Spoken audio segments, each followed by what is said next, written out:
Halo mahasiswa, kembali lagi bersama saya Uksa di seri perkuliahan online. Kali ini kita akan lanjutkan lagi materi untuk database programming atau pemrograman basis data dengan menggunakan PLSQL Oracle. Nah, sekarang kita sudah sampai ke materi di section 13. Nah, di section 13 ini nanti tema utamanya itu adalah database object lagi, ya. Dan kali ini database objeknya ini adalah triggers, ya. Jadi triggers ini ya sesuai dengan namanya dia nanti akan berjalan atau bekerja itu ketika dia mendapatkan suatu event atau ada suatu kejadian khusus yang sudah ditentukan. Kemudian nanti perintah-perintah yang kita siapkan itu akan dijalankan, ya. Jadi nanti di section 13 ini fokusnya nanti akan pelajari semuanya tentang triggers, ya. Nah, nanti di section kedua, ketiga, ya, section 13 di materi 2 dan 3 itu nanti tentang DML. Kemudian nanti yang keempat itu tentang DDL. DDL, jadi triggers manggil DDL gitu. Kemudian nanti yang terakhir di materi yang kelima itu nanti adalah manajemen triggers. Jadi triggers yang sudah ada itu kita bisa manage, ya, bisa kita edit ataupun kita delete. Oke, langsung aja kita masuk ke materi yang pertama, yaitu Introduction to Triggers atau pengenalan tentang triggers, ya. Jadi nanti sesuai dengan yang tadi sudah aku jelaskan, kita akan belajar yang namanya database trigger, ya. Jadi kalau dilihat dari namanya ini ya, triggers, ini nanti maksudnya database itu akan bisa melakukan, ya, specify action to be performed. Jadi nanti database-nya itu akan melakukan sesuatu, ya. Nah, kemudian apa yang akan dia lakukan itu tergantung dari perintah yang sudah kita siapkan, ya. Nah, ketika kita membuat sebuah trigger, ya, kita sudah tidak perlu lagi tulis code. Jadi kita nulis code-nya sekali pada saat trigger dibuat, ya. Dan setiap kejadiannya terjadi, code yang sudah kita buat itu akan langsung dieksekusi. Nah, semuanya itu akan berjalan secara otomatis, ya, automatically. Jadi sekali dibuat ya udah nanti akan otomatis berjalan terus. Nah, kira-kira seperti itulah trigger, ya.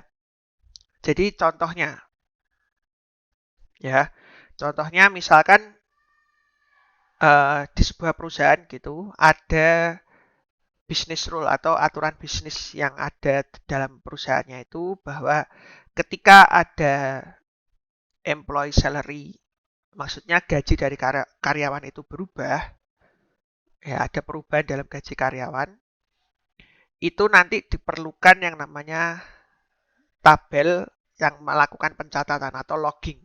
Logging itu yang mencatat proses perubahannya itu, ya. Nah, ini sebenarnya kalau kita mau selesaikan menggunakan prosedur, ya. Kalau kalian masih belum tahu tentang prosedur, kalian bisa cek video-video di materi-materi sebelumnya. Tapi kalau misalnya kalian sudah tahu prosedur, sebenarnya business rules yang tadi itu bisa diselesaikan dengan menggunakan prosedur. Ya, contohnya buat prosedur 2, ya. Update employee salary dan update uh, log log salary change. Jadi perubahannya itu di log, ya, dimasukkan ke dalam tabel log. Nah, ini nanti, ya, karena kan kita buat dua prosedur ini, berarti nanti kita harus melakukan invoke-invoke itu berarti manggil, ya. Karena kan kita buatnya prosedur, berarti prosedurnya ini harus dipanggil atau harus ada yang memanggil.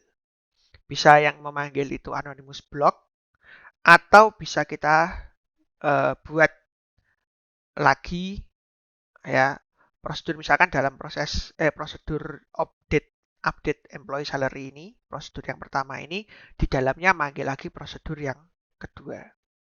Ya, bisa seperti itu dibuat nested atau bisa dibuat anonymous block yang nanti akan memanggil kedua prosedur yang sudah kita buat ini. Ya, itu kalau pakai prosedur. Ya. Nah, sebenarnya kasus seperti ini itu bisa diselesaikan juga dengan menggunakan yang namanya trigger. Jadi daripada kita buat dua variabel atau dua prosedur, ya dua prosedur bukan variabel, dua prosedur yang berbeda, dan nanti setelah kita buat prosedurnya kita harus panggil lagi atau kita invoke lagi. Ya, prosedurnya itu keduanya kita bisa buat yang namanya trigger. Ya, jadi kalau kita sudah buat trigger, itu kita nggak perlu panggil lagi prosedurnya tadi. Kita bisa langsung menjalankan perintahnya itu secara otomatis. Jadi yang memantau itu nanti database-nya. Jadi database-nya itu mantau trigger-trigger yang ada. Ketika triggernya beneran terjadi, nanti prosesnya itu akan langsung dikerjakan. Ya. Jadi contohnya ini ya. Ini adalah pembuatan dari trigger. Ya. Jadi karena dia bentuknya itu seperti database object pada umumnya, ya. Jadi untuk menciptakan atau membuat sebuah trigger itu perintahnya itu mirip, ya. Jadi create or replace, ya. Kemudian sini kalau prosedur ya prosedur, kalau fungsi ya fungsi, function. Kalau mau bikin package ya package. Nah, di dalam sini kita buat atau database objeknya adalah berupa trigger. Kemudian nanti ini sebutkan namanya. Nama triggernya ini bebas kita berikan nama sendiri. Ya. Kemudian nanti akan kita jelaskan kondisinya. Ya. After update off, ya, berarti nanti kalau ada update off seperti ini, artinya nanti ketika ada perintah update di kolom salary pada tabel employee. Maksudnya seperti itu. Ya. Jadi trigger yang dibuat nanti akan dikerjakan atau dilakukan ketika ada perintah update. Jadi after ini berarti ada setelah ya. Setelah perintah update di kolom salary pada tabel employees. Ya, jadi nanti triggernya ini akan mantau terus kolom salary ini. Ada proses update atau enggak. Kalau ada proses update, ya, berarti dia nanti akan melakukan perintah yang ada di antara begin dan end ini. Nah, tadi kalau kita lihat di business rules yang awal ini, triggernya ini akan melakukan atau business rules-nya ini nanti akan menyimpan perubahannya itu dalam tabel log, ya. Sehingga nanti di sini akan ada perintah untuk memasukkan data ke dalam tabel log, ya. Yang ditulis di sini adalah user ID dan tanggal dia melakukannya. Ya, jadi sekarang setiap ada update salary akan terpantau siapa yang melakukan dan pada tanggal berapa dia melakukannya. Atau lebih spesifik karena ini pakainya sysdate ya. Berarti dia bisa diketahui juga jam melakukannya. Ya. Nah, ini semuanya kan berjalan secara otomatis. Ya, sekali sudah dibuat, triggernya aktif, berarti nanti ini akan terus memantau database-nya. Lebih spesifik lagi, dia akan memantau kolom-kolom yang ada di sini. Yang disebutkan di sini. Ketika nanti ada update, langsung dikerjakan. Ya. Jadi nanti ketika eventnya terjadi, update, triggernya langsung akan berjalan. Perintahnya yang di antara begin dan end ini akan dikerjakan. Ya. Jadi sebenarnya trigger itu apa sih? Ya, trigger itu sama seperti PLSQL block ya, perintah PLSQL block yang lainnya. Ya, cuman ini akan memantau aja ya, specific action atau specific event. Ya, kejadian-kejadian khusus. Ya.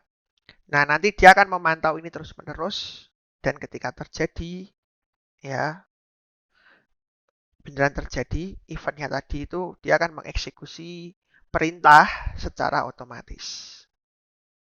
Ya, nih. Ya kata kuncinya itu ya. Event terjadi, dia kerjakan secara otomatis. Nah, database ini sendiri, karena ini termasuk dalam database objek, dia juga tersimpan di dalam database. Ya, jadi kalau kita mau lihat di objek browser yang ada di Apex ini, Oracle Apex, triggers itu juga ada di sini ya. Ini triggersnya ada ya. Cuman memang di Apex yang aku punya ini belum aku buat ya. Nanti kalau sudah dibuat pasti akan muncul di sini. Ya. Kemudian kalau mau digambarkan, trigger ini itu seperti PLSQL block yang diasosiasikan. Jadi dia seperti ditanamkan atau ditempelkan ke objek database lainnya. Biasanya itu adalah tabel atau bisa juga sebuah view. Tapi umumnya sih tabel atau view lah dua ini, ya. Kemudian uh, triggers ini akan selalu dijalankan tanpa perlu kita tulis code-code yang lainnya ya. Jadi kita sekali buat di awal, setelah itu ya pasti akan berjalan terus seperti itu. Jadi nggak perlu lagi dipanggil-panggil terus ya. Jadi sekali nulis code ya udah selesai gitu. Oke, kemudian ya itu tadi juga bedanya antara prosedur dan function. Kalau prosedur dan function ini akan di-invoke secara eksplisit. Maksudnya eksplisit itu harus jelas nama dari prosedur atau fungsinya. Kalau trigger enggak. Yang penting dia yang dipantau itu terjadi ya udah langsung berjalan. Jadi kita nggak perlu sebutkan secara eksplisit. Ya. Kemudian karena triggers ini tidak pernah dijalankan secara eksplisit, ya karena namanya nggak pernah dijalankan secara disebutkan namanya gitu ya, maka trigger ini tidak bisa menerima parameter. Ya, jadi trigger ini tidak bisa menerima sebuah parameter. Jadi kalau kalian mau buat triggers nanti jangan dikasih parameter. Karena kita kan trigger ini dipanggil itu tidak eksplisit ya. Jadi karena tidak eksplisit kan berarti parameternya itu nggak bisa kita isi apa-apa.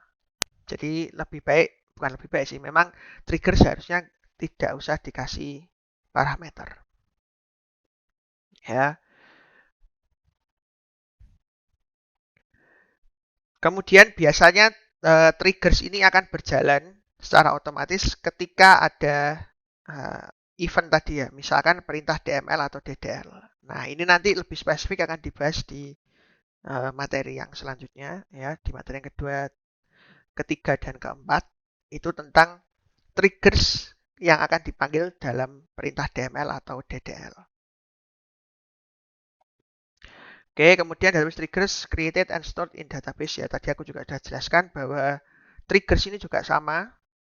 Ya, dia sama seperti prosedur, function, package semuanya juga disimpan di dalam database. Oke. Kemudian ini ya termasuk database event, jadi dia termasuk ke dalam perintah-perintah yang berjalan atau kegiatan-kegiatan yang akan dilakukan oleh database, tapi dia sendiri sebenarnya itu di luar dari database-nya itu sendiri, ya. Jadi dia seperti nempel ke database event, tapi sebenarnya dia bukan bagian dari database-nya itu sendiri. Oke. Nah, kemudian apa saja event-event atau hal-hal yang bisa menjadi penyebab trigger ini berjalan ya. Triggernya itu bisa berjalan itu apa aja. Nah, ini di sini ada 4 ya, yaitu DML operation, ya, proses DML dalam tabel yang pertama. Yang kedua, proses DML yang terjadi dalam view. Ya, nanti kalau dibahas lebih lanjut ya, nanti itu menggunakan yang namanya instead of. Triggernya itu instead of. Ya, nanti ini akan dibahas yang selanjutnya. Kemudian ada DDL statement. Contohnya create atau alter. Ya, itu DML dalam tabel, DML dalam view, dengan catatan harus menggunakan instead of. Kemudian ada DDL, contohnya create dan alter, atau database system event. Ya, ini yang spesifik terhadap database-nya. Contohnya user login. Ya, contohnya user login. Nah, itu kita bisa langsung bangkitkan sebuah trigger di sana. Ya, atau database-nya dilakukan shutdown atau di restart misalkan dalam database-nya itu. Atau servernya di shutdown atau database-nya di shutdown misalkan. Nah, itu juga termasuk ke dalam event yang bisa dibuat mengaktifkan trigger. Ya, ini adalah kegiatan-kegiatan yang akan mengaktifkan trigger dan triggernya itu bisa jalan. Ya. Nah, nanti trigger sendiri itu bisa dibagi menjadi dua, yaitu row level atau statement level. Ya. Nah, umumnya itu yang statement level atau yang biasanya itu yang digunakan adalah statement level. Ya. Jadi ada satu perintah, ya berarti triggernya akan dijalankan satu kali saja. Ya, meskipun satu perintah itu akan merubah beberapa baris, tapi tetap satu perintah itu dilakukan satu kali. Itu yang statement level. Kalau row level tergantung jumlah baris yang akan dikerjakan. Ya, jadi kalau misalkan update, kemudian yang diupdate itu ada 10 baris, ya berarti nanti triggernya akan dieksekusi 10 kali. Ya, itu perbedaannya ya. Jadi kalau row level itu akan dieksekusi sekali setiap barisnya. Kalau yang statement level itu akan dijalankan sekali dalam satu statement. Ya, tidak peduli jumlah barisnya berapa. Ya.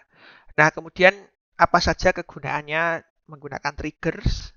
Itu bisa menambah uh, kompleksitas database security rules. Jadi misalkan kalau database yang kita buat itu ada rules atau aturan-aturan yang berkaitan dengan keamanan database-nya itu kita bisa buat uh, trigger untuk menyelesaikannya. Salah satu contohnya ini ya tadi yang contoh yang paling awal ini dengan memasukkan logging ya atau catatan siapa yang melakukan perubahan data misalkan. Nah ini kan bisa digunakan sebagai bentuk security terhadap database. Ya, kemudian melakukan audit secara otomatis ya yang dilakukan oleh database-nya sendiri. Itu juga salah satu kegunaan trigger. Kemudian menjaga integritas data dalam database. Nah, itu juga termasuk kegunaan dari trigger. Jadi kalau data yang diinput tidak sesuai integritas, ya triggernya langsung menjalankan perintah error atau melakukan perintah cancel save kayak gitu misalkan. Ya. Kemudian bikin record logging ya, seperti contoh yang di awal tadi ya, bikin database log. Kemudian prevent table from being accidentally drop ya. Ini juga bisa dipakai untuk menjaga tabelnya supaya tidak di drop atau dihapus. Ya, kadang kan kalau dari database administrator itu perlu apa ya? Perlu menjaga supaya code-nya itu nggak salah ya. Jadi siapa tahu suatu hari salah nulis code kemudian ingin melakukan penghapusan data di dalam sebuah tabel. Nah, dengan adanya trigger nanti ini bisa diatasi ya supaya tidak terjadi penghapusan tabel. Kemudian contoh yang lain adalah mencegah adanya invalid DML transaction. Jadi kalau ada code yang salah dalam proses DML, nah itu nanti bisa dijaga supaya itu tidak terjadi dan merusak data yang ada di dalam tabel database. Ya. Kemudian ini contoh yang lainnya tadi kegunaannya ya generate verified column value automatically. Jadi kayak kita bisa mengambil atau mengambil data lah ya, mengambil data dari tabel atau dari kolom ya, kolom dalam sebuah tabel. Ya, kemudian bisa ngambil statistik juga dalam tabel akses ya, karena kan tadi dilakukan log. Nah, bisa jadi itu menjadi sebuah statistik untuk tabel-tabel yang ada dalam database. Ya. Nah, ini adalah contohnya ya. Ini akan misalkan seorang database administrator di sini ingin melakukan proses pencatatan ke siapa saja yang melakukan login dalam database, ya. Kemudian setelah melakukan login, kemudian dicatat ya usernya siapa, kemudian loginnya itu tanggal berapa. Ya, contohnya dia buat ini adalah perintah untuk menciptakan tabel log. Kemudian nanti triggernya di sini akan dibuat ya ketika habis melakukan login dalam database akan dicatat siapa yang login dengan menggunakan perintah ini ya, insert into ini ya.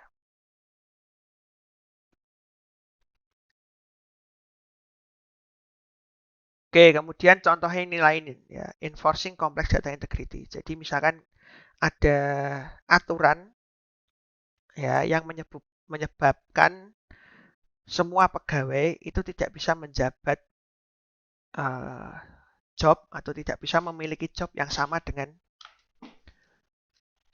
yang sebelumnya. Jadi misalkan seorang employee dulunya pernah jadi programmer, kemudian dia pindah divisi, kemudian setelah pindah divisi kembali lagi ke divisi programmer gitu. Nah, kalau menurut database itu tidak bisa, kita bisa buat contoh triggernya itu seperti ini.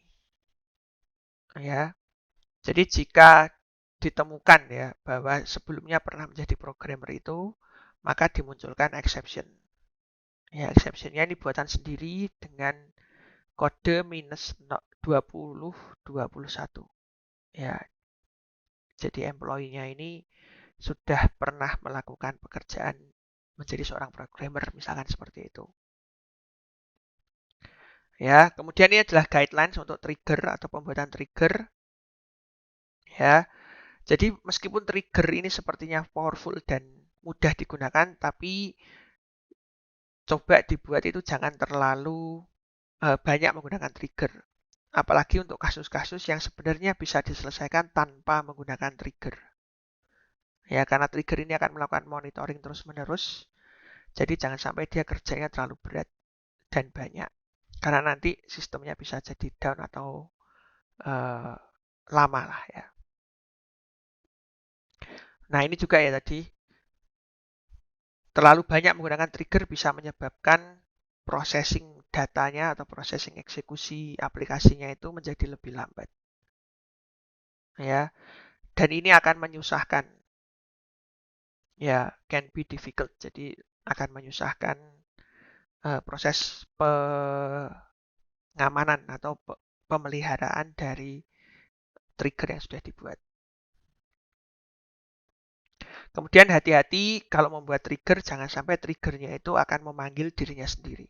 Nah, jika terjadi seperti ini, nanti akan terjadi infinite loop. Ya, infinite loop ini akan membuat ya beban komputasi dari komputernya atau laptopnya itu akan menjadi bertambah. Ya, jadi jangan sampai kalian bikin trigger itu yang manggil dirinya sendiri.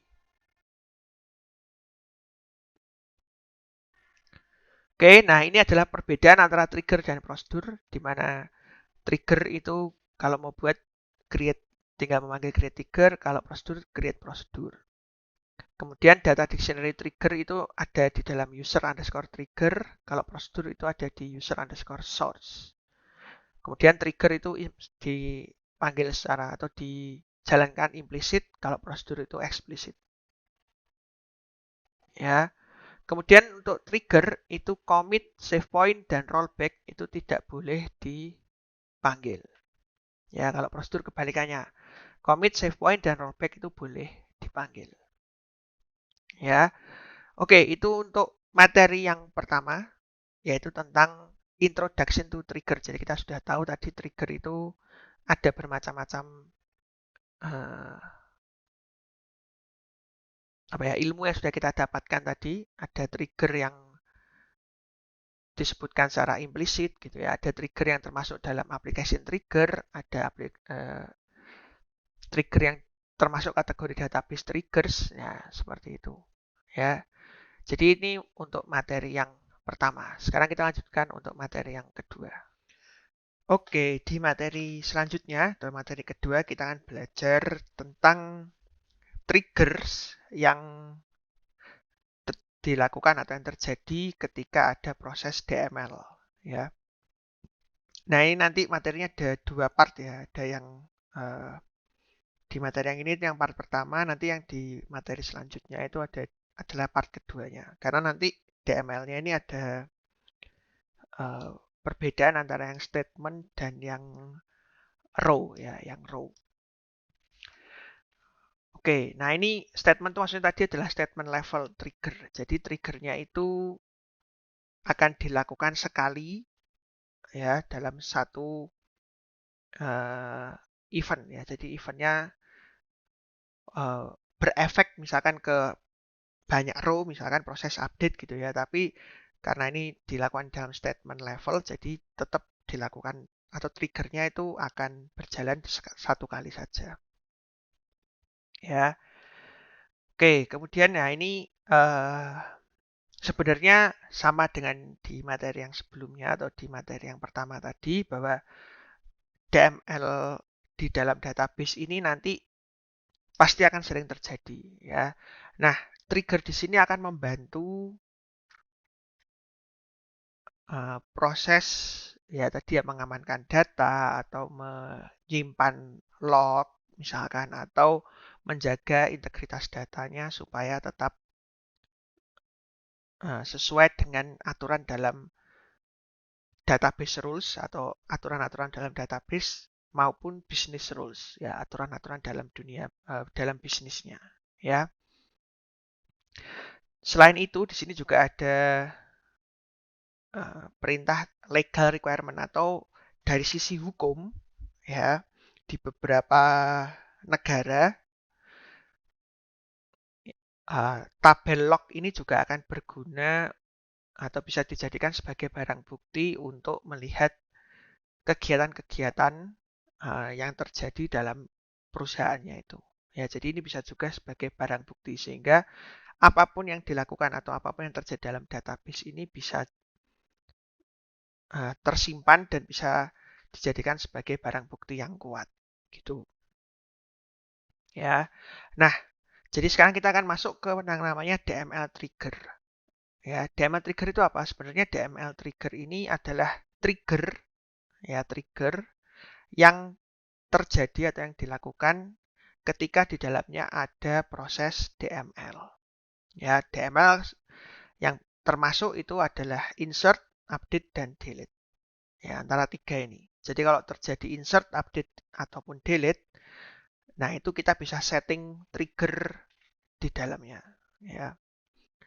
Bisa kita buat insert buat triggernya sendiri, update triggernya sendiri, ataupun delete triggernya sendiri. Jadi kita bisa bikin 3 trigger berbeda, atau bisa kita bikin satu trigger yang berisi ketiga perintah DML-nya ini.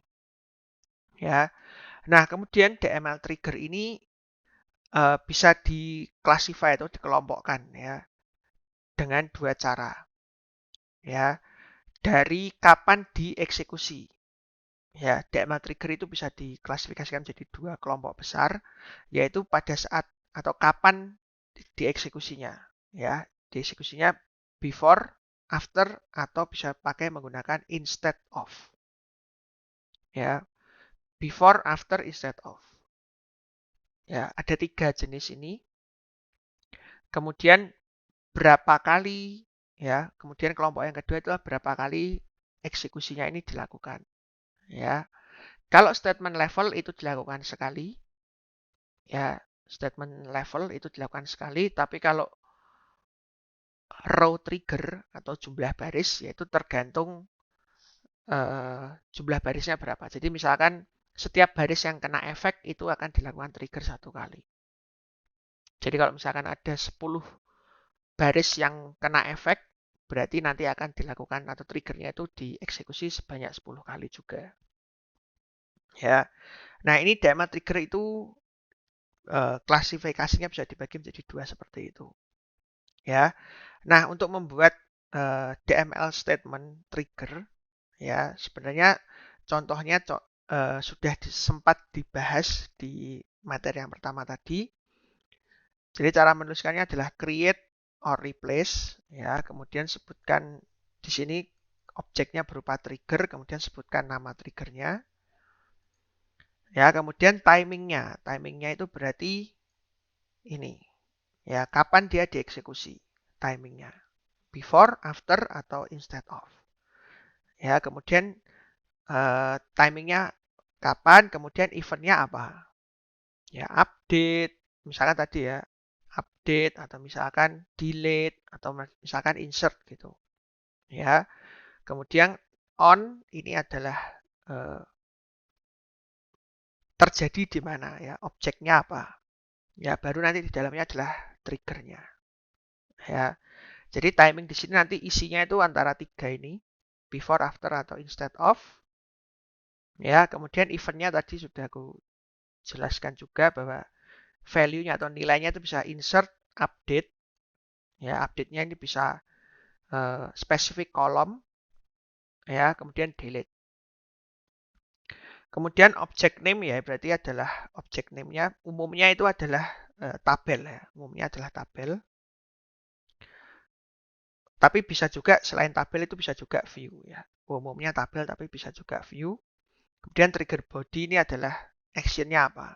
Ya, triggernya nanti ketika dieksekusi berarti mengeksekusi kegiatan apa. Ya. Nah, anggap aja dalam trigger body ini kayak bikin isi dari prosedur gitu lah ya atau seperti anonymous block di dalamnya ini. Nah, itu adalah sintaks untuk membuat DML trigger ya. Nah, sekarang kita akan lihat timing ya. Timingnya tadi kan ada 3 jenis ya. Before ini akan dieksekusi sebelum DML eventnya dikerjakan ya. Sesuai dengan namanya before berarti kan sebelum ya. Before the triggering. Jadi sebelum triggernya ini jalan. Kalau after berarti setelah ya. Setelah triggernya ini atau eventnya itu tadi terjadi. Oke, kemudian instead of ini mengganti ya. Jadi dia nanti akan mengeksekusi trigger body ini daripada DML event. Ya. Jadi kalau ada perintah DML event tadi misalkan insert gitu ya. Nah, kalau pakai instead of ini berarti yang dilakukan tuh bukan DML eventnya ini, tapi dia akan mengeksekusi trigger body-nya ini. Ya, diganti. Jadi DML eventnya diganti dengan trigger body. Nah, ini biasanya terjadi atau dilakukan ke database objek berupa view, bukan ke tabel ya. Biasanya dilakukan dalam view. Ya, ingat-ingat itu aja. Jadi kalau before after kan sesuai dengan namanya ya. Jadi terlihat dulu kalau before berarti sebelum eventnya terjadi, after setelah eventnya terjadi. Nah, kalau instead of ini yang agak rumit karena ini nanti akan diganti ya. Jadi DML eventnya diganti dengan trigger body. Dengan catatan instead of ini akan dipakai dalam view, bukan dalam tabel. Oke, kemudian ini contohnya ya. Ini berarti yang ditulis dalam merah ini before update of salary on employee. Berarti triggernya ini akan jalan sebelum proses update kolom salary dalam tabel employee. Ya, ini kan before. Kemudian ini after berarti setelah ya. Setelah proses delete dalam tabel employee. Ya, maksudnya seperti itu. Jadi triggernya ini akan jalan ketika atau setelah proses delete dalam tabel employee. Kalau ini tadi sebelum. Ya, kemudian ini contoh yang lain ya. Di mana update-nya ini yang dipantau itu 2 kolom ya. Kalau ini tadi kan proses update-nya yang dipantau itu 1 kolom yaitu kolom salary. Kalau di sini yang dipantau itu 2 kolom. Ya. Jadi kalau mau memantau beberapa kolom sekaligus langsung tuliskan aja koma di sini pakai koma. Ya, jadi yang dipantau ini sekarang bukan salary saja tapi sudah ada commission PCT juga. Kemudian eventnya ini juga bisa lebih dari satu ya. Misalkan di sini ada after, nah di sini ada insert atau delete atau update. Jadi semua event itu bisa dituliskan juga dalam satu kali pembuatan DML trigger ini. Ya, jadi bisa multi kolom seperti ini yang warna merah atau bisa juga multi event seperti ini. Ya, yang aku beri tanda warna kuning ini. Ya, jadi dia mantaunya bukan hanya update kolom saja, tapi sudah insert, delete, dan update. Jadi 3 event dia pantau semua di tabel employee. Ya, triggernya seperti ini. Oke, nah sekarang kita akan lihat statement trigger. Ya, seberapa sering sih statement trigger ini dilakukan gitu ya. Nah, statement trigger ini ya pada dasarnya tuh dilakukan hanya sekali setiap ada satu event. Ya, meskipun ya tidak ada row yang affected. Jadi misalkan proses uh, update, tapi update-nya itu tidak mengubah tabel apapun gitu ya misalkan. Jadi tidak ada baris yang berubah.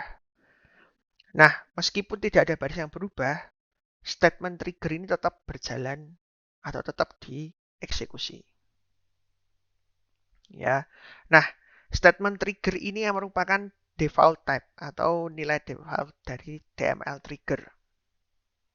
Ya. Oke, nah useful if the trigger body does not need to process column value. Ya. Ini akan sangat berguna kalau misalkan dalam trigger body-nya nanti itu tidak berpengaruh terhadap uh, nilai kolom ya. Nilai-nilai kolom atau nilai-nilai yang ada di dalam baris ya, baris yang terubah. Jadi kalau database-nya itu uh, atau triggernya itu bergantung terhadap perubahan nilai yang terjadi dalam baris, nah itu statement ini kurang cocok. Tapi kalau misalkan tidak terpengaruh oleh itu, ini cocok ya. Contohnya ini adalah yang tadi kita buat log gitu ya. Di contoh awal tadi bikin log, di mana lognya ini ya meskipun proses update dalam tabel employee ini ya tidak merubah baris apapun, tapi tetap dilakukan proses insert di dalam tabel log misalkan ya. Nah, ini karena tidak berpengaruh apapun dari tabel employee ya di sini. Ya, ini lebih cocok digunakan menggunakan statement trigger. Ya, karena di sini akan memasukkan nilai ke tabel log emp table. Ya, dan nilainya ini juga tidak bergantung dari tabel employee. Sehingga ini cocok atau lebih tepat menggunakan statement trigger. Ya. Kemudian misalkan ya proses update-nya misalkan seperti ini dipanggil, kemudian yang terefek itu misalkan 3 baris gitu. Kalau kita pakai statement trigger ya tetap dieksekusinya sekali. Mau 10 baris misalkan juga tetap sekali. 1 baris saja tetap sekali dikerjakan. Atau tidak ada baris yang terjadi sama sekali. Nah itu tetap dilakukan setiap terjadi update ya.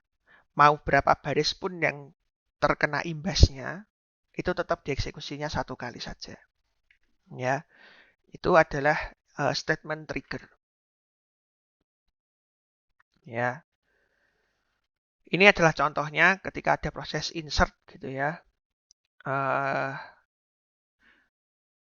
Before itu datanya seperti ini, kemudian ketika after datanya seperti ini. Ada departemen baru di sini yaitu consulting. Ya. Kemudian statement trigger find only when. Jadi ini tetap akan dieksekusi sekali. Ya, misalkan ini ada update salary ya. Update salary di dalam tabel employee. Ya, ini adalah before ya, datanya before jadi dieksekusi sebelum, misalkan ada sebelum ya. Kemudian nanti kalau dalam after berarti setelah semuanya ini terupdate baru proses triggernya akan muncul. Ya, sama seperti ini. Misalkan ada proses insert, before itu akan dieksekusi sebelum ini dieksekusi, jadi datanya masih belum berubah. Kalau After itu berarti setelah datanya masuk semua, selesai dieksekusi, baru afternya ini jalan. Ya, ini contoh yang lainnya. Pokoknya dia dieksekusi sekali ya. Before berarti sebelum datanya di sini berubah. Ya, di sini dia dieksekusi. After ini akan dieksekusi setelah. Ya, datanya setelah selesai semua baru dieksekusi. Ya, ini adalah contohnya ya. Jadi ketika ada proses log employee di sini, employee-nya di-insert di sini, ya setelah selesai misalkan, ya karena di sini perintahnya kan after ya, di sini after insert, berarti nanti setelah selesai proses insert, ya trigger log EMP ini baru akan dieksekusi, di mana dia nanti akan melakukan insert lagi di tabel log EMP ini. Ya, ini adalah contohnya. Ini contoh yang kedua, juga sama sebenarnya, cuman ini yang dipantau itu perintah insert, update, dan delete dalam tabel departemen. Kemudian nanti kalau ada perintah ini, event insert, update, atau delete dalam tabel departemen, datanya nanti sama ya, akan masukkan ke dalam tabel log ini ya.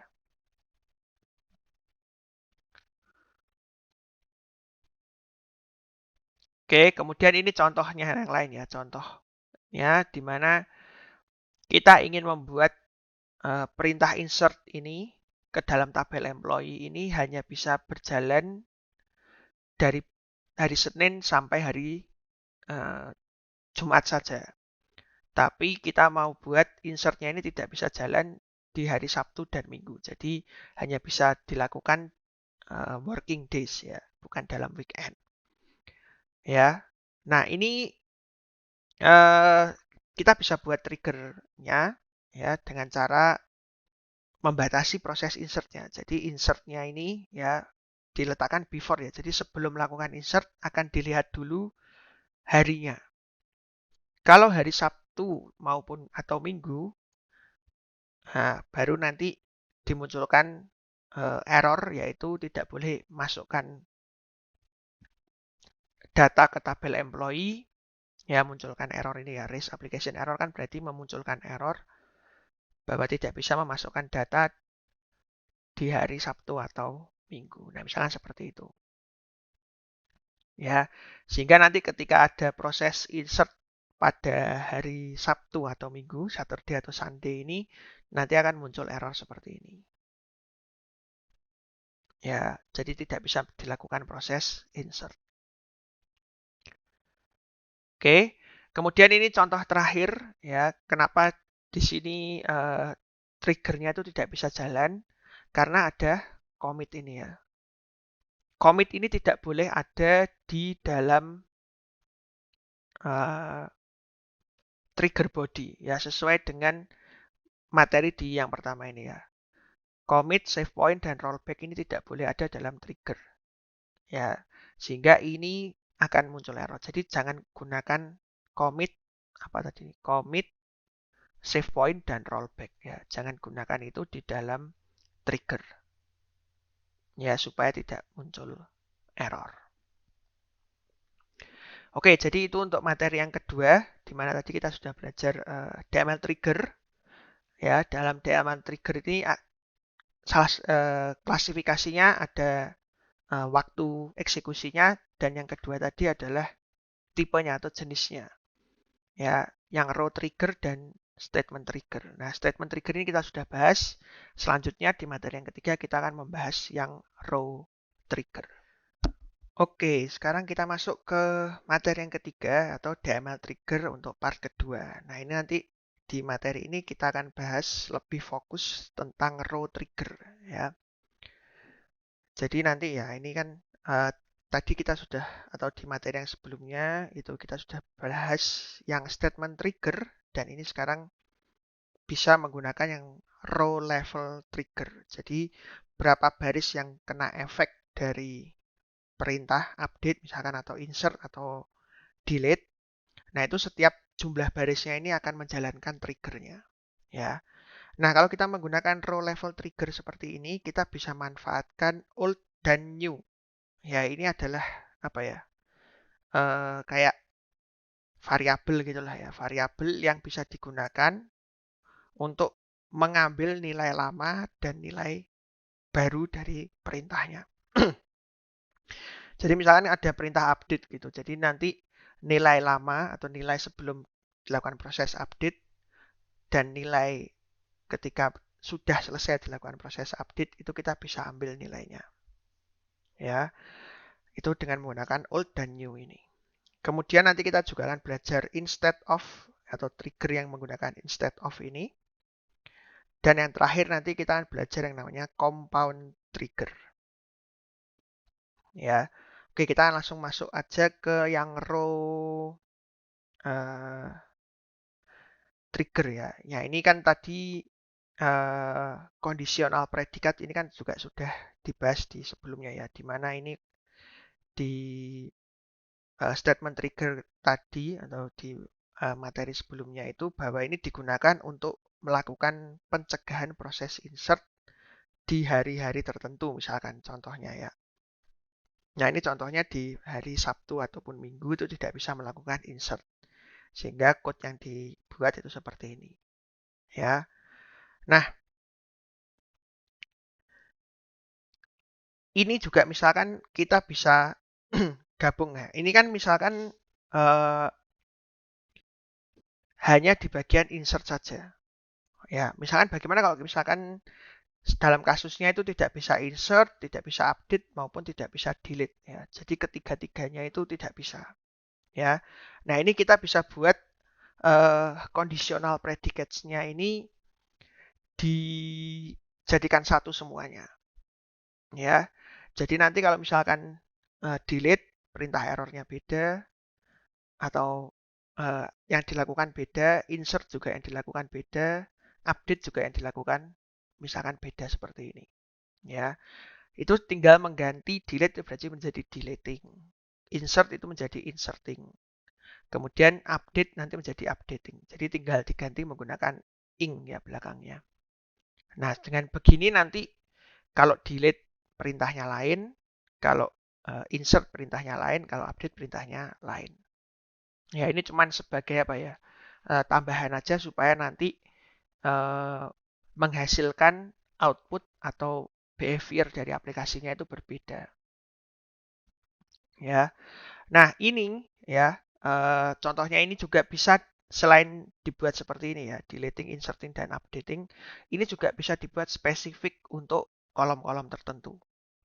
Ya, contohnya di tulisan yang berwarna merah ini, di mana nanti kalau misalkan update salary itu apa yang dilakukan.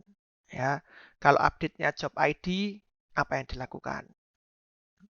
Ya, nah itu juga bisa dibuat dengan cara menggunakan seperti ini. Jadi updating ini ya selain kosongan parameternya seperti ini bisa juga diberikan parameter per kolom misalkan. Jadi di dalam kolom misalkan di dalam employee ya. Jadi kalau nanti update kolom salary dalam tabel employee berarti apa yang dilakukan itu bisa kita buat berbeda. Kemudian misalkan update untuk job ID sendiri. Nah, itu behaviornya seperti apa. Nah, itu juga kita bisa buat triggernya berbeda juga. Ya. Nah, ini nanti juga akan membuat behavior dari aplikasinya atau triggernya ini menjadi lebih spesifik dan lebih ya sesuai dengan keinginannya karena kita bisa buat sampai spesifik seperti ini. Oke, jadi ini tambahan untuk yang conditional predicates tadi ya. Jadi kalau yang di awal tadi kan masih simple seperti ini aja. Ya, nah ini bisa dikembangkan lagi deleting sendiri, inserting, updating sendiri. Bahkan yang update ini juga bisa per kolom sendiri-sendiri.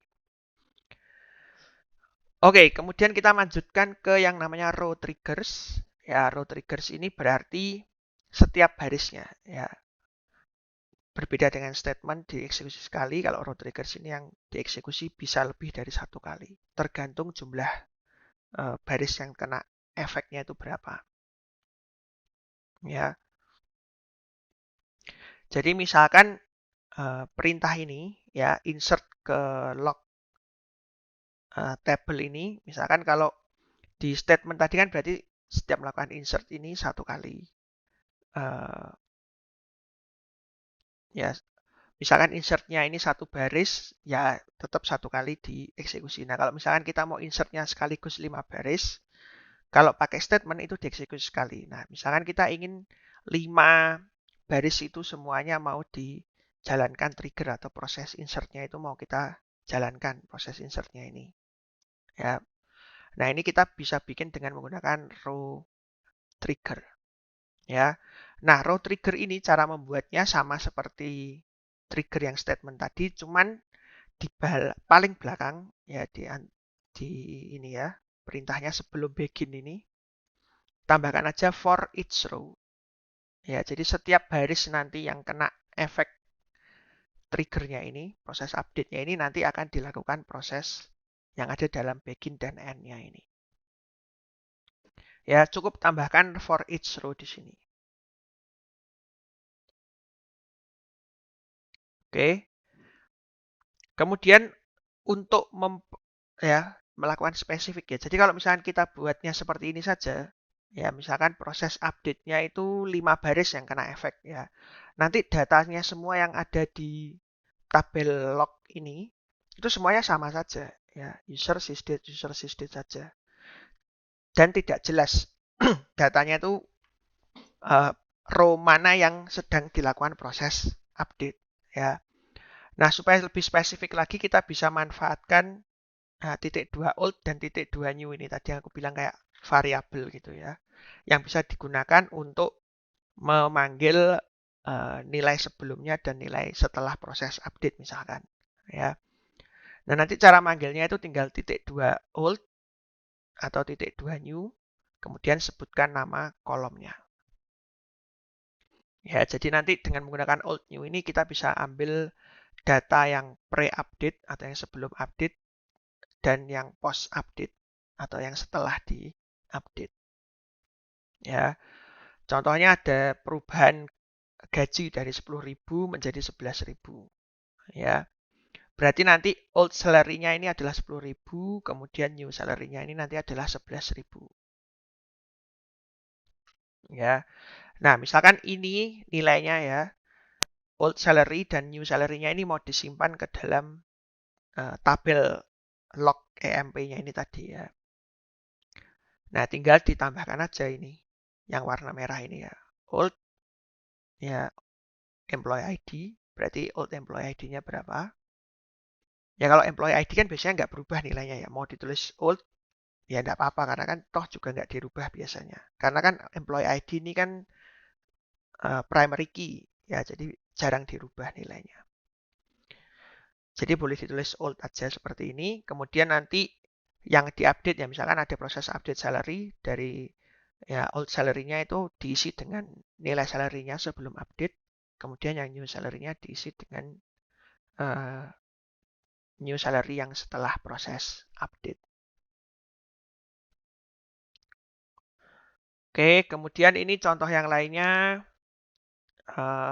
audit employee sebenarnya ya. Jadi misalkan ada proses delete, insert atau update dalam tabel employee. Kemudian di sini juga ada row trigger. Jadi setiap barisnya nanti ketika ada proses ini semua nanti akan dicatat ya. Ya, isinya itu nanti adalah siapa yang mencatat, siapa yang melakukan prosesnya, kemudian pada tanggal berapa, kemudian employee ID-nya berapa, last name-nya berapa, new last name-nya berapa, apa ya. Kemudian job ID-nya berapa, old-nya, kemudian yang new apa, salary-nya berapa. Ya, tinggal segitu aja. Jadi kita bisa lebih spesifik lagi memperlihatkan atau menyimpan datanya ke dalam tabel lognya ya. Dengan each row ini. Kalau menggunakan row trigger. Kalau statement tadi lebih datanya lebih general sifatnya. Kalau yang row trigger ini yang lebih spesifik. Ya, kemudian ini contohnya ya untuk melakukan row trigger ini ya. Contohnya employee tadi dieksekusi proses insertnya, kemudian dilakukan proses update. Ya, sehingga nanti hasil update-nya kira-kira seperti ini ya. Yang pertama kan proses insert. Ya kalau proses insert kan berarti old last name-nya kan kosong karena awalnya nggak ada. Kemudian dapat new data yaitu namanya ini. Ya. Kemudian dilakukan proses update sehingga di sini akan terbaca ya. ID-nya yang berapa? 999. Kemudian nama old-nya EMP ini tadi. Kemudian new last name-nya adalah Smith di sini. Ya, kemudian old title-nya sebelumnya SRF. New title-nya kalau nggak berubah tetap SRF. Kemudian old salary-nya 1000. Kemudian karena dirubah menjadi 2000, berubah new salary-nya jadi 2000. Nah, ini kan data yang tersimpan dalam auditnya kan terlihat ya siapa yang melakukannya, tanggal berapa, jam berapa, kemudian nilainya seperti apa ya. Nah, ini nanti bisa menjadi bukti ya atau bisa menjadi data tambahan supaya terlihat siapa melakukan apa gitu ya dalam database-nya. Oke, kemudian ini contoh yang lainnya di mana ini misalkan ada aturan bisnis di mana mencegah employee atau pegawai yang jabatannya itu bukan presiden atau vice president ya untuk punya gaji lebih dari 15.000. Jadi maksimal tuh gajinya adalah 15.000. Nah, ini contoh triggernya seperti ini. Ya, dimana nanti new job ID-nya ini kalau misalkan bukan uh, apa ini presiden dan atau vice president, nah ini salary-nya itu tidak boleh lebih besar dari 15.000. Ya. Nah, ini contoh ketika dieksekusi menghasilkan error ya karena gajinya itu lebih dari 15.000 yaitu 15.500. Oke, nah itu uh, contohnya yang ketiga ya di mana salary-nya ini dibatasi ini kan aturan bisnis ya 15.000 atau gaji tidak boleh di atas 15.000 ini kan aturan bisnis bukan aturan database sehingga aturan bisnis yang sifatnya spesifik dan hanya berlaku di perusahaan-perusahaan tertentu saja itu bisa diimplementasikan atau dibantu implementasinya menggunakan trigger ini. Ya. Kemudian ini contoh yang lainnya, fourth example atau contoh yang keempat di mana ini akan menjalankan integrity constraint. Ya. Jadi menjaga integritas data di dalam database atau dalam antar tabel ya. Jadi misalkan ada departemen ID, ada proses perubahan ya. Departemen ID-nya untuk employee ID 124 ini mau dirubah departemen ID-nya 999 ceritanya. Ya. Nah, karena employee dan departemen ini berhubungan ya, ketika dilakukan proses update, nah 999 ini sebenarnya kan tidak ada di tabel departemen. Nah, supaya integritasnya tetap terjaga, ya karena kan employee dan departemen ini berhubungan, tabel departemennya itu sekaligus dilakukan proses insert, ya misalkan seperti itu, ya triggernya ini. Jadi ketika dilakukan proses atau before update departemen ID, jadi sebelum melakukan departemen ID update ini,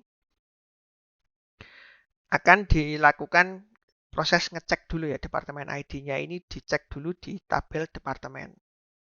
Kalau misalkan belum ada, nanti akan dilakukan proses insert terlebih dahulu. Ya, nah karena sudah dilakukan proses insert sehingga update-nya ini akan berhasil ya. Constraint-nya ini akan jadi berhasil. Proses update-nya. Kalau misalkan tanpa ada triggernya ini, prosesnya ini akan gagal karena akan melanggar constraint atau integrity constraint-nya tadi. Karena kan 999 ini tidak ada datanya dalam tabel departemen. Ya. Kemudian di sini ada juga yang namanya nanti referencing clause. Ya, klausa reference. Ya. Nah, reference ini sebenarnya untuk mengganti nama atau penulisan yang ada di sini, yang warna-warna merah ini, ya. Nah, reference ini, ya, misalkan tabel employee yang ada di sini, ya, ini mau diganti menggunakan tabel atau diganti old, ya, misalkan dituliskan di old di sini.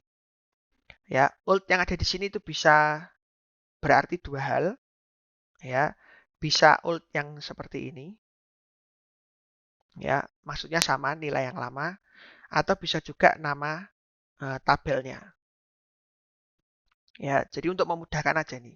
Ya, walaupun bisa jadi ditulis dengan employee seperti ini, tapi bisa juga tabel employee-nya ini misalkan punya nama yang lain. Nah, misalkan kita lupa nama tabelnya gitu ya, bisa juga ditulis menggunakan old ini. Ya, nah ini bisa code-nya tetap bisa jalan seperti biasa, cuman memang agak pusing aja dibacanya ya. Karena old ini maksudnya tabel old yang apa gitu. Nah, ini bisa dipermudah ya dengan menggunakan yang namanya referencing ini. Ya. Nah, old ini ya bisa ditambahkan dengan referencing old. Ya, old-nya di sini itu maksudnya adalah as former itu sebelumnya ya, nilai formernya. Tadi kita mau rubah ya old-nya yang ada di sini itu. Ya, old di sini. Misalkan nama tabelnya itu old di sini ya. Nama tabelnya itu old. Nah, old yang di sini ini kita mau ganti namanya gitu ya. Maksudnya seperti itu. Itu caranya ya tinggal kita buat referencingnya ini. Ya, old di sini misalkan nama tabelnya. Jadi old itu nanti diganti menjadi former. Kemudian new nanti diganti menjadi letter. Sehingga nanti untuk manggil ya former employee ID, former salary, kemudian letter salary. Ya, cuman untuk ganti di sini ya, nama-nama yang ada di sini. Ya, itu caranya dengan menggunakan referencing ini. Kemudian contoh yang lainnya di sini adalah menggunakan when. Ya, jadi ini banyak jenisnya trigger yang ada dalam DML-nya ini ya. Apalagi kalau menggunakan row trigger ini ya, kita bisa pakai referencing, bisa pakai when di sini. Ya, nah ini kita bisa berikan di sini kan ada if-nya ini ya. Ya, nah if-nya ini ya bisa kita letakkan itu di sebelum begin. Ya. Nah, ini bisa diletakkan sebagai when di sini. Karena ada kemungkinan nanti di sini itu bisa berisi banyak code ya. Banyak code dan supaya bisa lebih mudah dibaca gitu. Ini bisa diletakkan di dalam atau di antara begin-nya ini, sebelum begin-nya. Jadi nanti update-nya ini ya akan berjalan ketika ini. Ya, kondisinya ini terpenuhi baru nanti proses ini akan dijalankan. Ya, supaya begin-nya yang ada di sini ini ya, prosesnya ini itu ya benar-benar kegiatan yang akan dilakukan triggernya aja. Ya, bukan perintah if seperti ini. Ya, walaupun sebenarnya keduanya akan menghasilkan output yang sama, cuman dari sisi pembacaan akan lebih mudah dibaca seperti ini. Yang intinya ini akan dicek dulu kondisinya benar atau enggak. Kalau benar berarti begin-nya ini akan dijalankan. Kalau salah ya ini tidak dijalankan, jadi di skip. Ya, kira-kira seperti itu. Oke, kemudian kita lanjutkan ke yang namanya instead of trigger. Jadi trigger yang menggunakan instead of ya. Yang row trigger tadi sudah. Nah, instead of ini seperti yang sudah dijelaskan tadi, ini bisa dilakukan di dalam view ya, apalagi view yang tergolong ke dalam complex view. Complex view ini adalah view yang di dalamnya itu ada join-nya. Jadi dia terdiri dari beberapa tabel. Ya. Katakanlah EMP details ini adalah sebuah view yang terdiri dari dua tabel, employee dan departemen. Kemudian ketika nanti melakukan insert, ya ketika melakukan insert seperti ini nanti akan menghasilkan SQL statement-nya itu fail, jadi error ya. Karena proses insertnya ini harusnya dilakukan ke dua tabel yang berbeda, tabel employee dan tabel departemen. Kalau ini dilakukan insert ke view itu kan nggak bisa, ya. Nah, supaya ini tidak terjadi, kita bisa buat yang namanya instead of ini. Ya, instead of ini akan mengganti proses insert yang ada di sini menjadi sesuatu yang beda. Ya, kalau melakukan insert ke dalam view, apalagi kompleks view ini kan nggak bisa. Nah, seharusnya yang terjadi itu adalah insert ke dua tabel yang berbeda ini. Ya, jadi kalau melihat contoh ini berarti nanti insertnya itu harusnya ke tabel employee dan tabel departemen. Ya, jadi kalau insert langsung ke view tidak bisa, tapi kalau insert ke new employee sendiri, ya insert ke tabel employee sendiri, tabel ke departemen sendiri. Nah, itu baru bisa dilakukan. Ya. Nah, caranya ya tinggal ini buatnya ya. Ini tabelnya dibuat dulu untuk contoh. Ya, kemudian ini tabel departemennya untuk contoh juga ya. Kemudian view-nya ini ya sebenarnya adalah gabungan dari tabel employee dan tabel departemen ini. Ya, gabungan. Karena ini kan ada join-nya di sini. Ya, ini tanda dilakukannya proses join di sini. Ya, nah, kemudian nanti kita kalau buat triggernya, kalau ada proses insert itu, ya, nah ini tinggal dimasukkan ya, insert into new employee, ya. Jadi proses insert di dalam view EMP details ini tadi, ya, itu diganti nilainya. Jadi instead of ya, menggunakan instead of ini diganti melakukan insert di tabel employee, new employee, dan juga melakukan update di new department. Ya, nah instead of ini sendiri itu sifatnya selalu row triggers. Ya, jadi ini sudah selalu row triggers, jadi tidak perlu dijelaskan di belakang karena sudah uh, otomatis menjadi row triggers. Ya, jadi setiap insert yang dilakukan dalam view, ini kan view tadi ya, itu sebenarnya nanti akan diganti dengan menggunakan dua proses SQL ya. Yang pertama insert, kemudian dilanjutkan proses update di sini. Ya, kemudian ini contoh tadi ya, look at this row trigger. Ya, ini row trigger yang di awal tadi ya. Untuk melakukan proses lock table di sini. Ya, ketika ada perubahan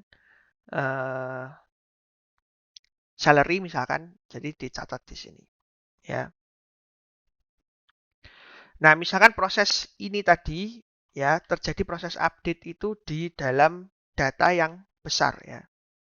Misalkan ada 1 juta employee yang akan dilakukan proses kenaikan gaji 5% ya. Nah, kalau kita pakai trigger biasa itu nanti akan lama ya karena dia harus mengeksekusi 1 juta kali triggernya ini. Ya. Nah, ini sebenarnya bisa juga atau kita bisa akali kalau kalian perhatikan di section sebelumnya itu ada namanya bulk binding ya. Jadi semuanya dikerjakan dulu atau dengan menggunakan for all seperti ini. Nah, sekarang kita akan coba lihat apakah for all ini bisa dipanggil di dalam trigger. Ya. Jadi jawabannya itu sebenarnya tidak bisa ya. Ya, ini jawabannya no. This will not work. Jadi nggak bisa dilakukan for all-nya ini. Ya. Nah, yang bisa dilakukan itu sebenarnya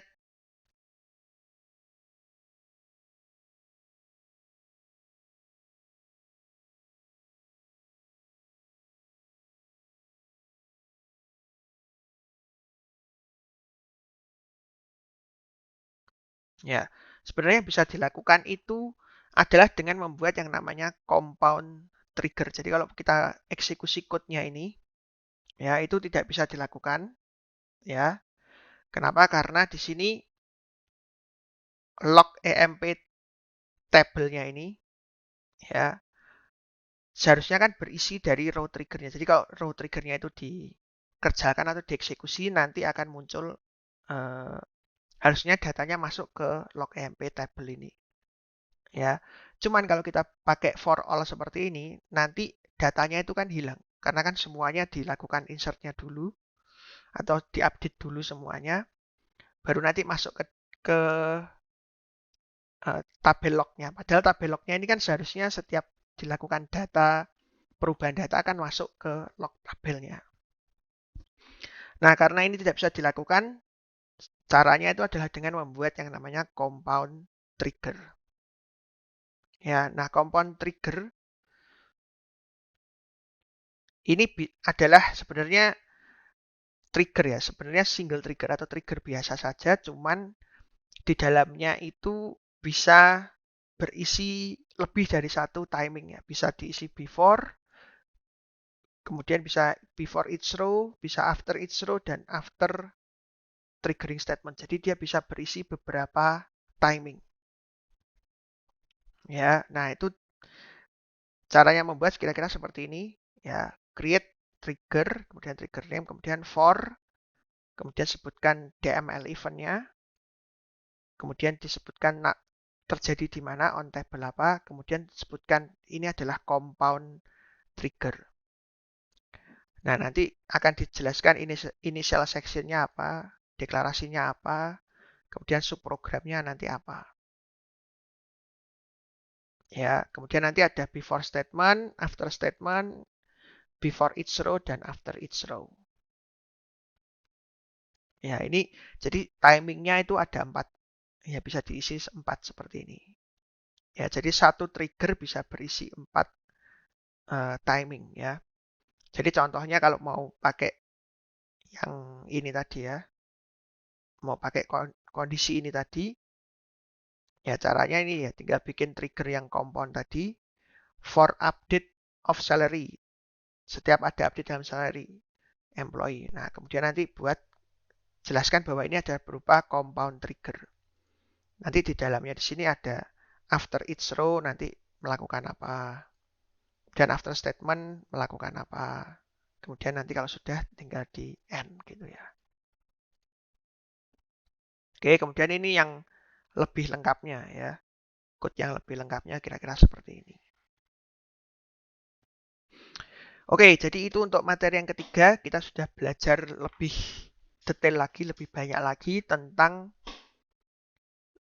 each row atau trigger yang dijalankan setiap barisnya. Oke, sekarang kita akan lanjutkan di materi yang keempat.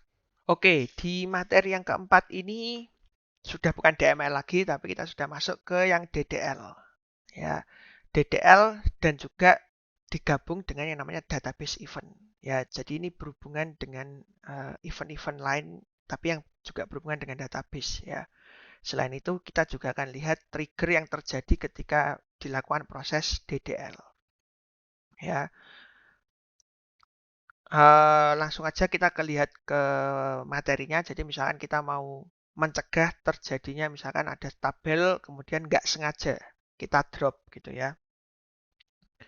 Nah ini bisa dilakukan dengan namanya trigger. Nah triggernya ini kalau drop ini kan termasuk ke dalam DDL gitu ya. Jadi supaya mencegah ini terjadi berarti kita akan buat yang namanya DDL trigger. Ya, atau misalkan database administratornya itu ingin mencatat semua atau siapa saja yang login ke dalam database atau masuk ke dalam database-nya. Kemudian dia ingin juga tahu kapan atau siapa saja yang masuk, kemudian ya kapan ya, when itu kan kapan. Berarti dia login itu pada tanggal berapa, hari apa, dan jam berapa. Ya, nah ini semua bisa dilakukan dengan DDL ataupun database event trigger ini. Ya, nah kita akan masuk langsung ke DDL database event trigger. Ya, jadi DDL trigger ini akan dieksekusi ketika dipanggil fungsi create, alter, atau drop. Ya, create, alter, atau drop. Kemudian database event ini akan dipanggil, ya ini lebih cenderungnya itu ke yang non SQL, jadi bukan perintah-perintah SQL, tapi ya, berhubungan secara database secara umum. Ya, contohnya misalkan user connect atau disconnect dari database. Ya, atau database-nya itu starts atau shutdown. Ya, database-nya itu dalam keadaan start atau baru nyala, atau ketika shutdown atau ketika dimatikan. Atau ada specific exception terjadi ketika usernya itu sedang login atau sedang menggunakan database-nya. Ada exception khusus berjalan. Nah, ini semua adalah trigger-trigger yang ada atau yang bisa dipanggil ya dalam uh, pembuatan trigger di Oracle. Ya. Nah, kalau untuk yang kita akan mulai dari yang DDL dulu. Ya. DDL triggers ini bisa dibagi menjadi dua ya, bisa di dalam database ya. Jadi dia bisa dikerjakan atau dilakukan dalam semua skema yang ada dalam database.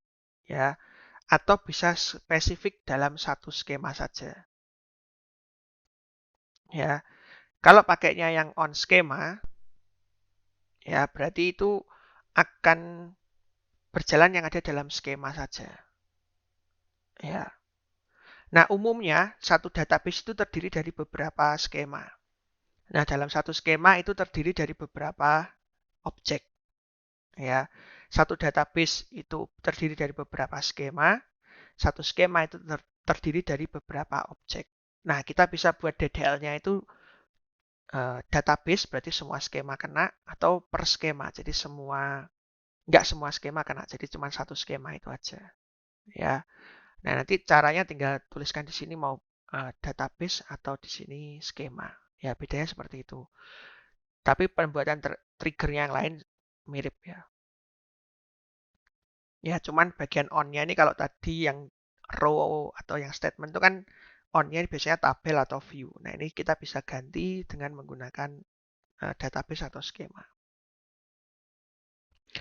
Nah, ini adalah contohnya ya. Triggernya ini kita buat log misalkan untuk create ya. Jadi kalau misalkan ada create dalam satu skema, ya nanti akan dicatat siapa yang melakukan create-nya itu tadi. Ya, mirip dengan insert di row tadi ya, sama. Atau yang row trigger tadi, atau yang statement trigger. Ya. Kemudian ini contoh yang kedua, misalkan ada drop ya. Nah, ini untuk menjaga nih. Jadi kalau misalkan ada perintah drop dalam skema, jadi sebelum dilakukan drop akan muncul dulu error ya. Supaya database-nya tadi atau tabelnya tadi atau skemanya tadi itu tidak bisa dihapus. Ya. Nah, cuman ini perlu diberi catatan ya, bahwa DDL trigger ini tidak bisa dituliskan secara spesifik untuk misalkan tabel ini atau untuk prosedur ini itu nggak bisa. Jadi dia bisanya secara umum dalam satu skema itu. Jadi kalau create ya create semua hal yang ada dalam skema. Ya, skema itu isinya itu adalah database objek ya. Yang ada di sini semua ini terdiri dalam satu skema biasanya. Ya. Oke, kemudian ini contohnya yang kedua tadi ya. Yang pertama juga sama, ini untuk create tadi sama juga, triggernya ini juga tidak bisa spesifik ke database objek tertentu saja.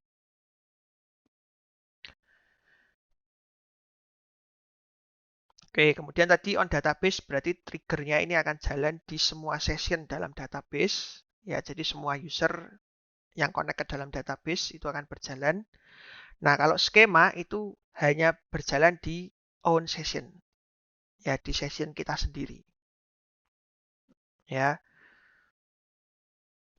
Kemudian untuk database event itu kita tidak bisa menggunakan instead of. Ya, untuk database event. Kalau skema mungkin masih bisa. Tapi kalau untuk database, ya berarti yang secara umum yang paling besar cakupannya instead of itu tidak bisa. Kemudian kita juga bisa definisikan trigger ya untuk sistem event atau kegiatan yang dilakukan oleh sistem. Contohnya logon, shutdown atau misalkan server error. Ya, contohnya seperti ini ya. Jadi ketika ada proses logon atau ada login ke dalam sebuah skema, dicatat proses loginnya siapa yang melakukan, kemudian datanya semua itu dimasukkan dalam tabel log ini ya. Ya misalkan log on, kemudian log off ya tinggal tulis saja log off seperti ini. Ya, ini yang log on. Oke, kemudian contohnya misalkan ada error ya, ada Oracle error, kodenya 00942 seperti ini. Nah, kemudian kalau misalkan error ini terjadi, ya kita bisa masukkan juga dalam table atau log tabelnya ya.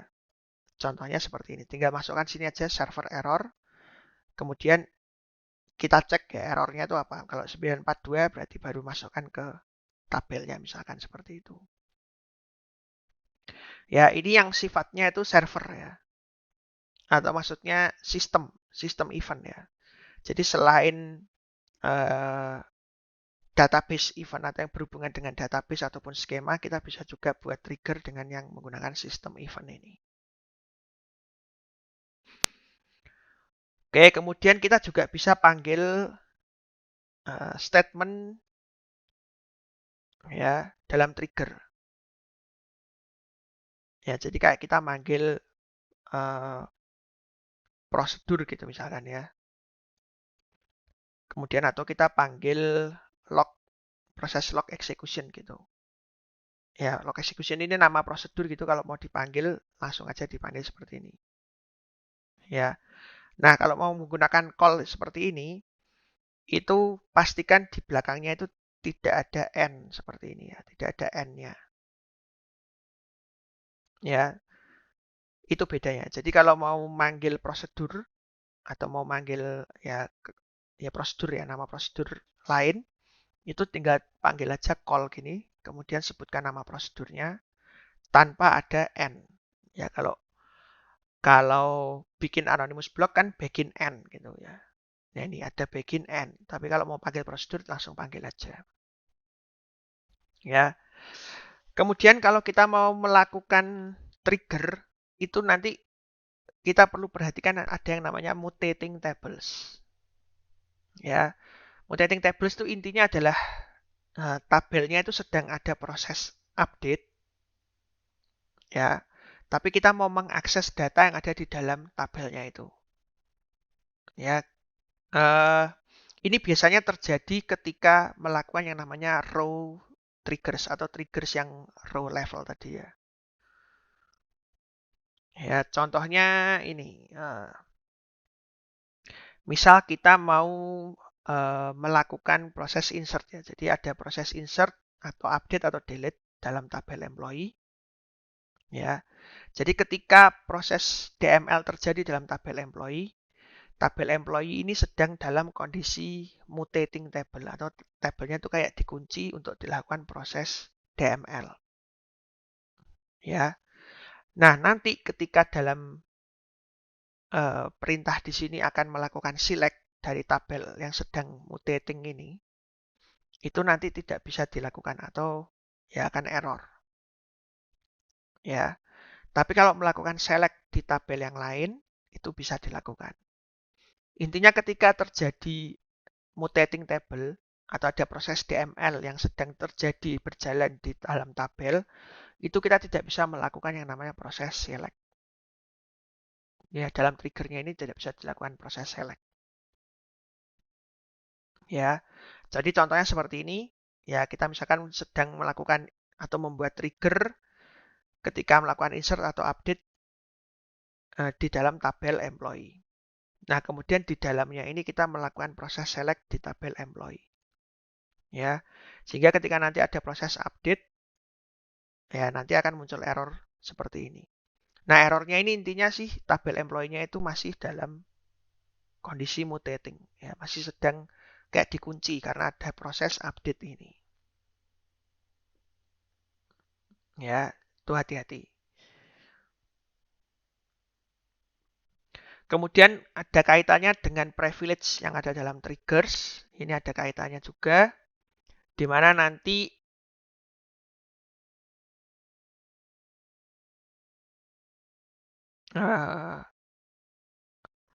berhubungan dengan privilege trigger itu maksudnya gini.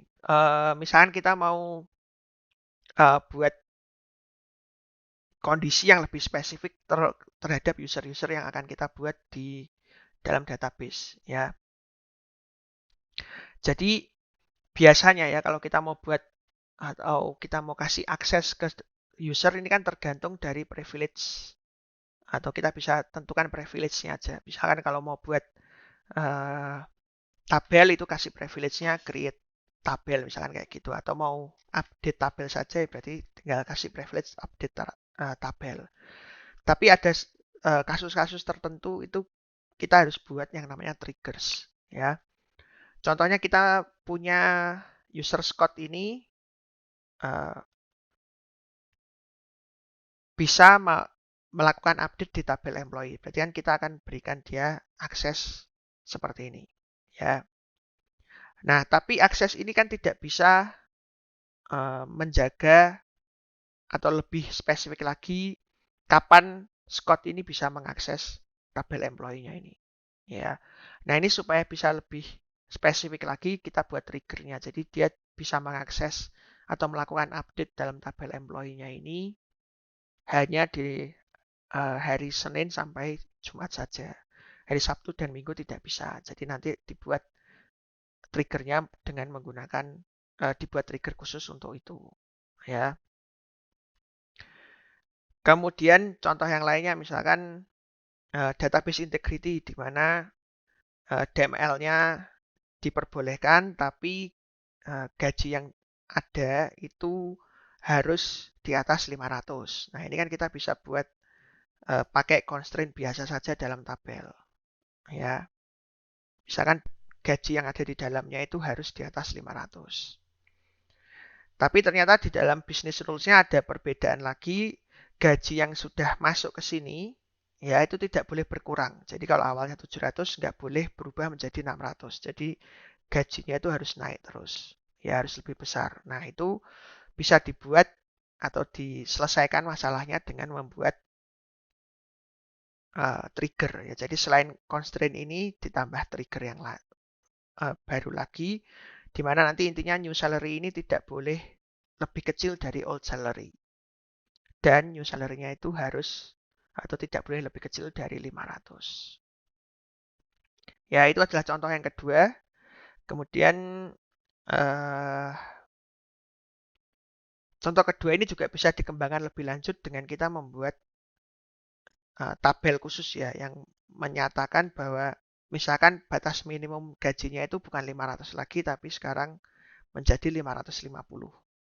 Ya, supaya kita tidak merubah kode yang ada di sini, ya kode-kode yang ada dalam trigger dan sebagainya, itu kita bisa buat kodenya atau angkanya ini di dalam tabel ya. Tabelnya misalkan di sini ada tabel minimum salary atau minimal salary-nya berapa, ya kemudian diisi nilainya. Nanti tinggal diupdate-update terus nilainya ini, ya sehingga nanti triggernya code-nya ini bisa dibuat seperti ini. Ya, intinya itu dia akan ambil nilai dari tabelnya itu. Jadi kalau nanti mau berubah datanya atau angka yang 550 ini, jadi misalkan tahun depannya mau dirubah lagi, berarti tinggal update sini saja. Tinggal update minimal salary atau tabelnya ini. Nanti secara otomatis triggernya juga ikut update. Ya. Kemudian ini juga contoh yang lain, penyelesaian masalah yang lain, di mana nanti ada kita ingin mau melakukan report ya atau laporan salary bill dari setiap departemen. Jadi departemen itu ada berapa pegawai, kemudian gajinya itu setiap tahun atau gajinya itu totalnya setiap departemen itu berapa, ya. Nah, ini kita bisa gunakan trigger juga ya supaya tidak terus-terusan reportnya ini dikerjakan. Kita bisa buat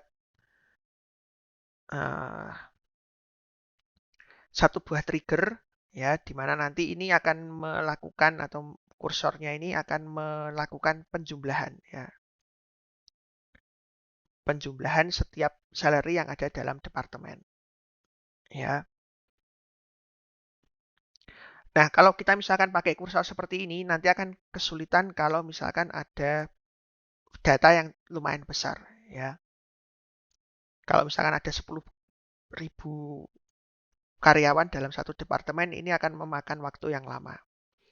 Nah, cara yang lebih cepat itu kita bisa buat tabel departemen, kemudian di dalamnya itu kita tambahkan satu kolom lagi namanya total salary.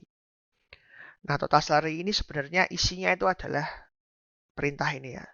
Ya perintah gajinya. Jadi dalam satu tabel departemen itu ada satu lagi kolom namanya total salary yang digunakan untuk menyimpan semua data atau jumlah gaji dari semua karyawan dalam departemen tertentu.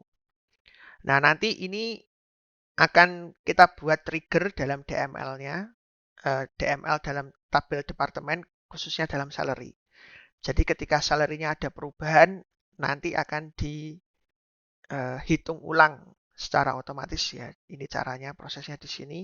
Akan dihitung ulang total nilai dari departemennya itu tadi ya. Departemen atau total salary-nya ini akan dihitung ulang dengan cara seperti ini, dengan ada rumus ini ya.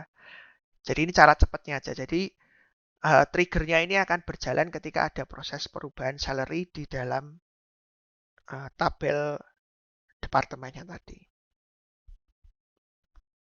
Ya, oke itu untuk materi yang keempat kita sudah lihat ada database event trigger atau bisa juga skema event trigger tadi ya.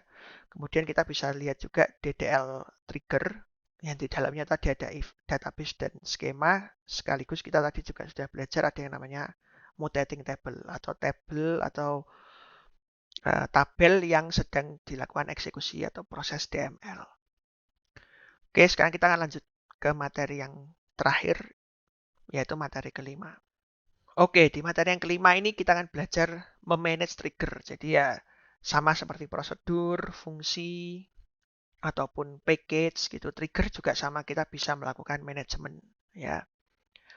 Nah, manajemennya itu bisa jadi kita lihat dari data dictionary atau kalau menggunakan Apex kita bisa langsung lihat di sini ya.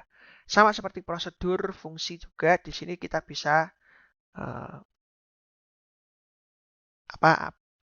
update atau kita rubah uh, code-nya, triggernya ataupun kita bisa drop atau kalau dalam trigger ini kita bisa disable juga ya. Jadi kita bisa disable dan enable sebuah trigger. Ya. Nah, untuk melakukan manajemen trigger ini kita perlu privilege sebenarnya. Ya. Cuman kalau kita coba di Apex-nya yang e-Academy ini cuma bisa dilakukan satu saja ya. Satu user saja. Jadi otomatis kita sudah pasti punya semua privilege-nya. Ya, cuman kalau misalnya kalian install sendiri Oracle, kalian bisa atur setiap usernya itu triggernya mau seperti apa. Ya, yang jelas untuk bisa membuat trigger itu kita harus punya uh, privilege create trigger tentu saja. Kemudian normal object privilege. Jadi trigger yang di dalamnya itu mengandung privilege yang apa? Bisa select, update, execute dan sebagainya. Pokoknya yang tergantung dari bodinya itu mau seperti apa. Ya. Kemudian bisa juga menggunakan alter privilege untuk tabel atau view. Pokoknya isinya itu di dalamnya akan mengikuti ya isinya. Yang pasti kalian harus punya create trigger system privilege. Ya. Kemudian statement dalam trigger ini akan menggunakan definer's right atau owner dari triggernya ini. Jadi kalau kalian yang punya membuat trigger, jadi otomatis isi yang ada di dalamnya itu mengikuti ownernya atau pembuat triggernya. Ya, jadi contohnya seperti ini.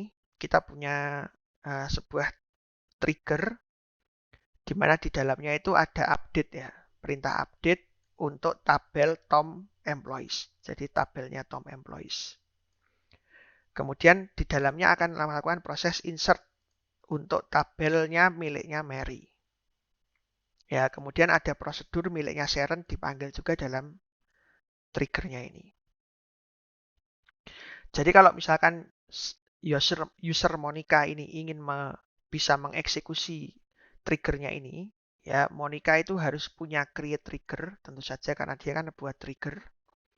Kemudian dia punya alter di Tom employee, karena dia kan melakukan update di dalam Tom employee. Kemudian dia juga punya akses insert di dalam log table ya miliknya Mary. Ya bisa melakukan insert dan bisa melakukan execute di prosedurnya Sharon. Ya jadi dia harus punya itu semua, baru trigger yang dia buat ini bisa berjalan dengan benar. Ya, kemudian untuk triggers kita bisa lihat triggersnya ini di data dictionary sebenarnya. Ya, user object itu bisa, user trigger ini bisa untuk dilihat detail code dan status dari triggernya. User error ini untuk ngecek apakah ada error dalam trigger yang kita buat. Ya, dan source code dari trigger ini berada di user triggers ya yang ada dalam sini data dictionary-nya. Ya. Kemudian user triggers ini di dalamnya ada trigger name, trigger type, event, table name, referencing name dan seterusnya ini ya tinggal dibaca aja dan statusnya seperti ini. Jadi data dictionary-nya ini nanti berisi ini semua. Ya. Kemudian ini adalah kolom-kolom yang penting saja sih sebenarnya. Walaupun di dalamnya nanti ini ya sudah dituliskan keterangan di sini bahwa kolomnya itu isinya nggak hanya ini aja, ada banyak. Ya. Oke, jadi contohnya kalau mau lihat tinggal select aja datanya, kemudian ambil dari tabel namanya user underscore triggers. Nanti akan terlihat semua trigger dari detail dari trigger yang ada dalam milik kita ya, dalam user kita itu ada apa aja. Ya, kemudian untuk mengganti status trigger itu kita panggil alter aja, alter trigger, kemudian sebutkan nama triggernya, kemudian kita mau set disable atau enable. Ya, kalau disable berarti triggernya mati ya sementara sampai di enable lagi. Atau kalau enable berarti sedang berjalan. Ya. Kemudian kita bisa melakukan disable atau enable untuk semua trigger yang kita punya, itu tinggal tambahkan all ya. All triggers paling belakang ini. Berarti nanti semua trigger yang kita buat atau yang ada dalam code kita itu akan di enable atau disable tergantung dari perintahnya ini. Kemudian kalau kita mau merubah trigger itu sebenarnya tinggal panggil aja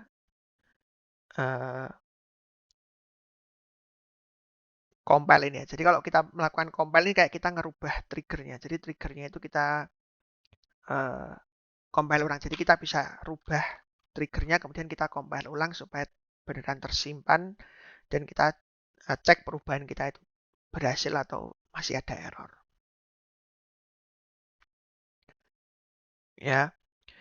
Kemudian ada pertanyaan, kenapa sih kok harus disable trigger gitu ya? Kenapa sih harus sampai kita melakukan disable? Nah, ini sebenarnya jawabannya itu untuk melakukan performance, improve performance. Kenapa? Karena misalkan kalau kita sedang memperbaiki satu buah tabel, ya, sedang mau manajemen data di dalam tabel yang ukurannya besar. Nah, kalau triggernya masih jalan, itu nanti akan mengganggu atau memperlambat proses maintenance-nya.